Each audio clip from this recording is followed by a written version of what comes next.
बिल्कुल, ऑपरेशन अभी जारी है और मैंने कहा, माननीय प्रधानमंत्री जी ने स्वयं कहा है, गोली आएगी तो गोला जाएगा। तो अगर गोली आएगी तो गोला जाएगा। तो इसलिए ऑपरेशन सिंदूर समाप्त नहीं हुआ है, इंतजार कि अगर आंख उठाया तो उसका जवाब दिया जाएगा। विश्व में किसी देश ने एक न्यूक्लियर कंट्री के अंदर घुस करके उनके एयर बेसेस को समाप्त करने का काम किया।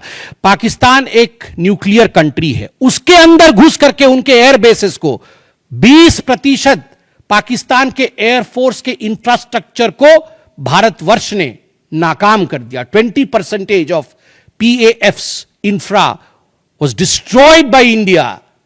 जस्ट इमेजिन, एक न्यूक्लियर कंट्री है, उसमें घुसकर मारना, यह अपने आप में पूरे विश्व में पहला इंस्टेंस है। और भुलारी एयरबेस में 50 PAF पाकिस्तान एयरफोर्स के जवान मारे गए, जिसमें स्क्वाड्रन लीडर उस्मान यूसुफ भी मारे गए। 100 से अधिक आतंकवादी मारे गए, 100 से अधिक।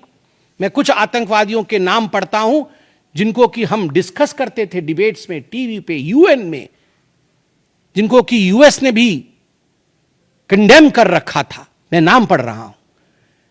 मुदस्सर कादियान खास उर्फ मुदस्सर उर्फ अबू जुंदाल।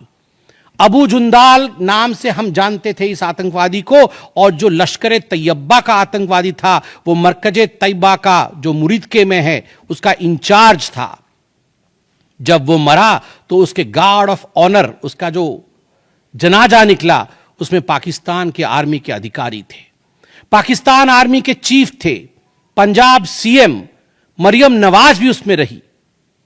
आप सोचिए, ये एक सरकारी जमीन पर हुई और तमाम बड़े लोग, सरकारी लोग पाकिस्तान के उसमें शामिल हुए, जिससे कि यह सिद्ध होता है कि terror and the sponsors of terror are hand in glove together. आतंकवादी और जो आतंकवादियों को बढ़ावा देने वाले, वो एक साथ काम करते हैं। दूसरा, हाफिज मोहम्मद जमील, ये जैशे मोहम्मद का आतंकवादी है। ये ब्रदर इन लॉ साला था मौलाना मसूर अजहर का, और इंचार्ज था मरकज सुभान अल्लाह बहावलपुर का, वह भी मारा गया। तीसरा आतंकवादी मोहम्मद यूसुफ अजहर उर्फ उस्ताद जी उर्फ मोहम्मद सलीम उर्फ घोशी साहब, जैसे मोहम्मद का नामी आतंकवादी, और यह भी मौलाना मसूद अजहर से जुड़ा हुआ था, और यह वेपन ट्रेनिंग देता था जैशे मोहम्मद का। और सबसे बड़ी बात, IC-184 के हाईजैकिंग में इसका हाथ था। IC-814 के हाईजैकिंग में इसका हाथ था, वह भी मारा जाता है। चौथा आतंकवादी खालिद उर्फ अबू अक्स का। खालिद ये लश्कर तैयबा का आतंकवादी था, फैसलाबाद में मारा गया और वहां उसका फ्यूनरल होता है। अब मैं ये तस्वीर दिखाना चाहूंगा, आप ये तस्वीर देखिए। ये तस्वीर कोई साधारण तस्वीर नहीं है, यह तस्वीर है उन आतंकवादियों का जिनका जनाजा निकला। और इस तस्वीर में मैं दिखाना चाहूंगा कि ये जो खड़ा है सामने व्यक्ति, इस व्यक्ति का नाम है, ये LET का कमांडर है, लश्कर तैयबा का कमांडर है, अब्दुल रऊफ, जो खुद एक स्पेशली डेजिग्नेटेड ग्लोबल टेररिस्ट, जिसको US के ट्रेजरी बेंच ने डेजिग्नेट कर रखा है। अमेरिका के ट्रेजरी बेंच ने इसे आतंकवादी घोषित कर रखा है। वह सामने खड़ा है जनाजे में, और उसके पीछे जो खड़े हैं, मैं एक एक करके नाम पढ़ता हूं। लेफ्टिनेंट जनरल फैयाज हुसैन शाह, जो कि लेफ्टिनेंट जनरल है पाकिस्तान आर्मी के। मेजर जनरल राव इमरान सरताज, जो कि मेजर जनरल है पाकिस्तान आर्मी के। ब्रिगेडियर मोहम्मद फुरकान शब्बीर, पाकिस्तान आर्मी के। डॉक्टर उस्मान अनवर, IGP पंजाब, और Malik Sohaib Ahmed Barth, member of provincial assembly of Punjab. ये बड़े बड़े लोग, तथाकथित सरकार के बड़े बड़े लोग, पाकिस्तान के आतंकवादियों के जनाजा में शामिल होने आए हैं। और जनाजे को लीड कर रहा है एक आतंकवादी, डेजिग्नेटेड आतंकवादी। और आप देखिए, ये बिफोर और आफ्टर, ये जितने भी मैंने आपको अभी आतंकवादी ठिकानों का नाम बताया, किस प्रकार उनकी परिस्थिति थी और क्या उनकी परिस्थिति हुई, यह इस तस्वीर से हम देख सकते हैं। तो उद्देश्य में बता रहा था, ऑपरेशन सिंदूर का उद्देश्य बहुत स्पष्ट था। उसका उद्देश्य था आतंकवाद के ठिकाने को ध्वस्त करना, आतंकवादियों को मारना और आतंकवाद के खिलाफ एक संदेश भेजना, और उसमें हम सफल हुए। पहली बार एक बात पूरे विश्व ने देखा कि पाकिस्तान का हर इंच भारत के पहुंच के अंदर है। कोई कोना पाकिस्तान का ऐसा नहीं है जो भारत के पहुंच से बाहर हो। और आप सोच के देखिए, पाकिस्तान का एयर डिफेंस सिस्टम फेल हो जाता है। पाकिस्तान का एयर डिफेंस सिस्टम फेल हो जाता है जिस समय 6 और 7 के रात के बीच ये पूरी कार्यवाही हो रही थी। रफाल विमान द्वारा स्काल्प और हैमर मिसाइल्स के माध्यम से 23 मिनट के अंदर, 23 मिनट्स के अंदर एक विंडो था, जिस विंडो के अंदर ये 9 के 9 आतंकवादी ठिकाने उन्हें ध्वस्त कर दिए गए। 23 मिनट में पूरा विश्व ने देखा कि भारत क्या कर सकता है। मुझे लगता है पूरे विश्व में इस प्रकार से 23 मिनट के अंदर इतने प्रेसिशन के साथ आतंकवादी ठिकानों पर हमला किसी देश ने पहले किया होगा। और जब यह पूरा एक्सरसाइज समाप्त हुआ, उसके बाद जब हमारे एमईए ने, हमारी आर्मी ने प्रेस कॉन्फ्रेंस किया, तो उसमें कुछ 4 शब्द बहुत महत्वपूर्ण थे। वो 4 शब्द हैं controlled, precise, measured, non escalatory. हमने ये जो 9 अड्डे ध्वस्त किए वो कंट्रोल्ड तरीके से ध्वस्त किए। प्रिसाइज, कोई सिविलियन अड्डा या कोई मिलिट्री टारगेट नहीं था, प्रिसाइज टारगेट था, आतंकवादी ठिकाने, उनको ध्वस्त कर दिए। मेजर्ड, जितना ध्वस्त करना था उतना ध्वस्त किया, उसके अगल बगल के किसी स्ट्रक्चर को ध्वस्त नहीं किया। जहां आतंकवादी थे उनके ठिकाने में घुस के उनको मार के निकले।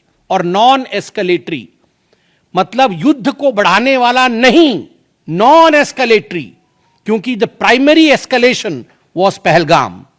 जो मूल एस्केलेशन था वो 22 अप्रैल को पहलगाम में पाकिस्तान ने किया था। हमने रिएक्ट किया नॉन एस्केलेटरी। ये 4 शब्द अपने आप को परिभाषित करते हैं कि ऑपरेशन सिंदूर का लक्ष्य क्या था। ऑपरेशन सिंदूर का जो लक्ष्य था, ऑपरेशन सिंदूर ने उसे 100% पूर्ण किया, 100% पूर्ण किया। इसलिए आज हिंदुस्तान, भारतवर्ष गर्व के साथ कह सकता है कि ऑपरेशन सिंदूर एक ऐसा ऑपरेशन था जो 100% सक्सेसफुल था। और जितने हमारे जाबाज पायलट्स गए थे राफेल के साथ, उतने लौट के आए और आतंकवादी ठिकानों को ध्वस्त करके आए, और किसी सिविलियन को नहीं मारा, किसी मिलिट्री बेस को नहीं मारा। मगर दुखद है, जैसा कि पाकिस्तान से एक्सपेक्टेड है, पाकिस्तान उसके पश्चात रिटेलिएशन करता है, पाकिस्तान अपने ड्रोन्स इत्यादि भेजता है, मगर भारत की सिस्टम ने पाकिस्तान के इन ड्रोन्स को, इन मिसाइल्स को हवा में ही समाप्त कर दिया। और सबसे बड़ी बात है, एयर डिफेंस सिस्टम लाहौर का 7 और 9 तारीख के बीच लाहौर के एयर डिफेंस सिस्टम को समाप्त करने का काम हिंदुस्तान ने किया।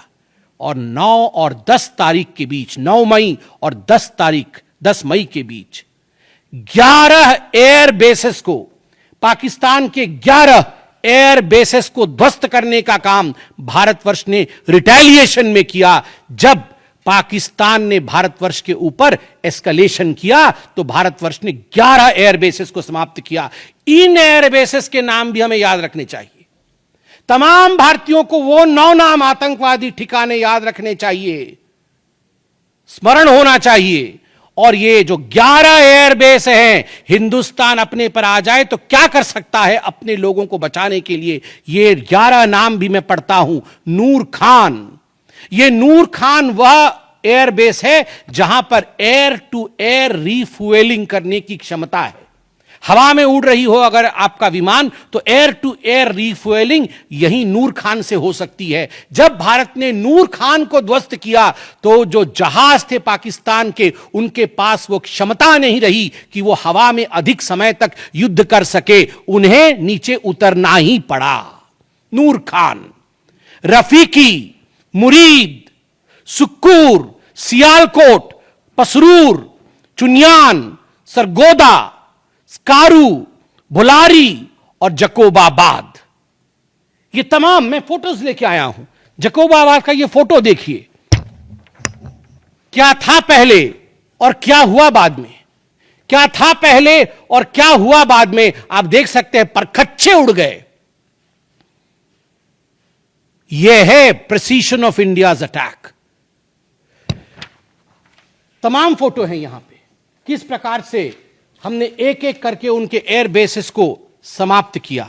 आप देख सकते हैं सारे एयर बेसिस के हम फोटो लेके आए हैं, जकोबाबाद से लेके बाकी तमाम, क्योंकि आपने ये सब देखा हुआ है, मैं अधिक समय नहीं लूंगा।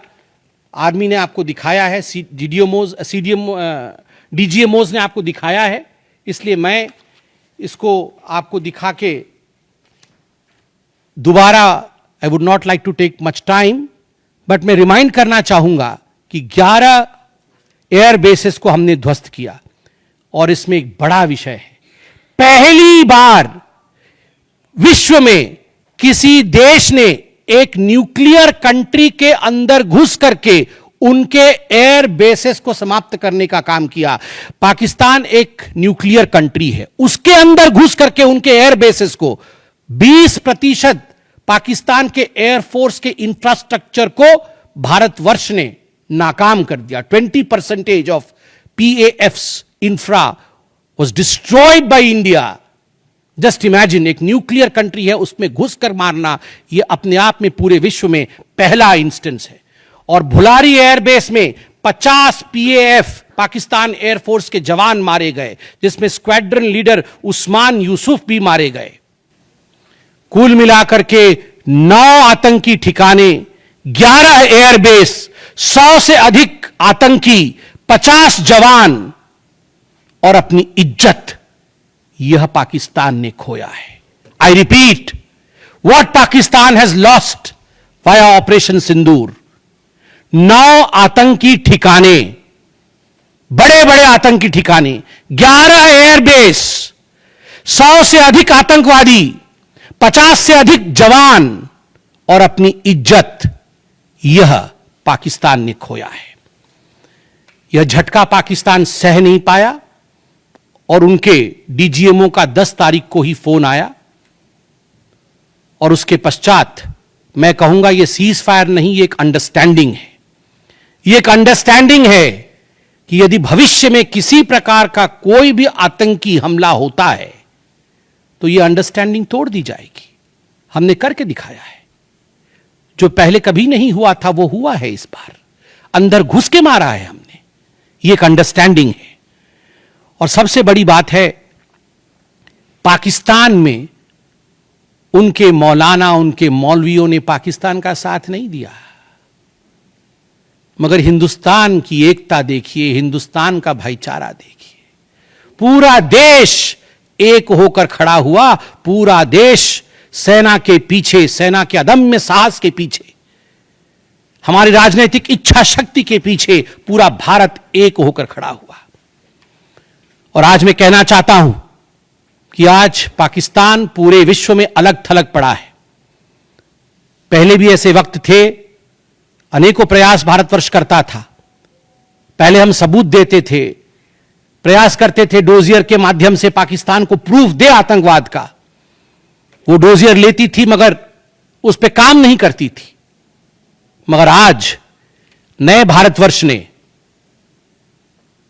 पाकिस्तान को बख्शा नहीं है। आतंकवाद के खिलाफ एक निर्णायक लड़ाई हुई है और प्रधानमंत्री जी ने स्पष्ट कहा है, वहां से यदि गोली आती है तो यहां से गोला जाएगा। इसी के साथ मैं अपने वक्तव्य को समाप्त करता हूं। कोई प्रश्न हो तो अवश्य पूछें। इसमें कोई दो मत नहीं है कि भारतीय सेना ने पराक्रम दिखाया है और भारतीय शक्ति दिखाई है, लेकिन इस पूरे मूवमेंट में अपोजिशन पार्टी का भी आपको साथ है। वही अपोजिशन पार्टी अब कर रही है, इंदिरा गांधी की उनको याद आती है और पार्लियामेंट के सिस्टम की बात है। देखिए, मुझे लगता है आज का दिन पूरे भारत का दिन है। मैं ऐसा नहीं कहूंगा कि आज मैं भारतीय जनता पार्टी के प्रवक्ता के नाते कह रहा हूं। मैंने शुरू में ही कहा था, आज मैं भारतवर्ष के एक साधारण नागरिक के रूप में जो अदम्य साहस हमारे सेना ने दिखाया है उसका विवरण किया। पाकिस्तान ने क्या खोया है और हिंदुस्तान ने क्या पाया है वो मैंने आपको दिखाया है। इसमें तमाम पॉलिटिकल पार्टी ने एकजुटता दिखाई, यह भी अपने आप में एक बहुत बड़ी अचीवमेंट है, बहुत बड़ी बात है। और आज मैं नहीं चाहता हूं मैं किसी की आलोचना करूं, और मैंने कहा कि विगत दिनों में वह भी एक प्रयास था जहां हम प्रूफ देने की कोशिश करते थे, हम डोजियर इत्यादि देते थे, हम 26/11 भी हुआ था, उस समय भी हमने प्रयास किया था कि हम पाकिस्तान को समझाएं कि देखो तुम्हारे आतंकी आके क्या कर रहे हैं हमारे देश में, मगर पाकिस्तान मानता नहीं था। पाकिस्तान को लगता था कि they can take India for granted, मगर अब परिस्थिति बदले हुए हैं। अब कोई हिम्मत नहीं कर सकता है इंडिया के ऊपर आंख उठा के देखने का। आमोद राय। समीर जी, बहुत सफलता से काम किया है हमारी आर्मी और सेना ने, लेकिन जो एक नैरेटिव बनाया गया है उसके तहत ऐसा लगता है कि अभी और करने की आवश्यकता थी। एक जो मनोबल है लोगों का, ऐसा लग रहा है कि वो और हो सकता था, हुआ नहीं।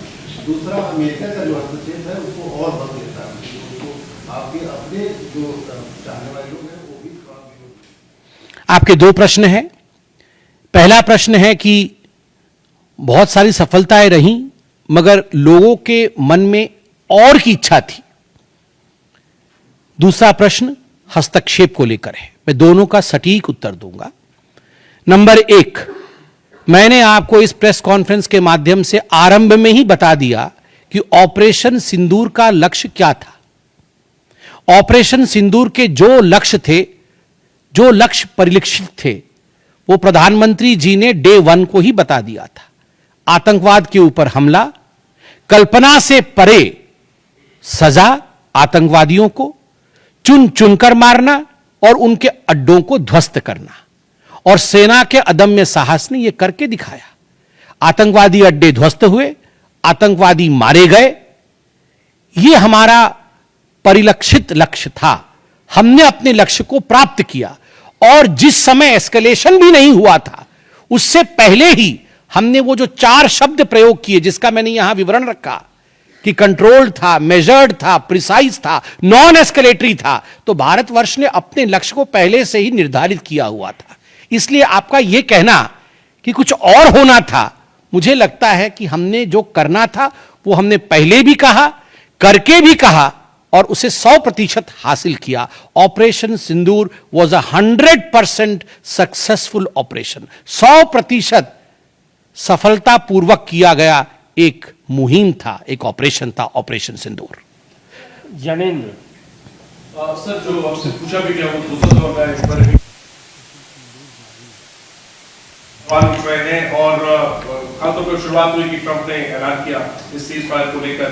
कांग्रेस इसको लेकर सवाल उठा रही है, और बल्कि इसमें जस्ट एक जोड़ दूं, जो एक बीएसएफ का जवान पाकिस्तान की कस्टडी में है, उसको लेकर कांग्रेस जो है डोनाल्ड ट्रंप से सवाल पूछ रही है कि वो कब रिहा होगा। इस पर आप क्या जवाब देना चाहेंगे?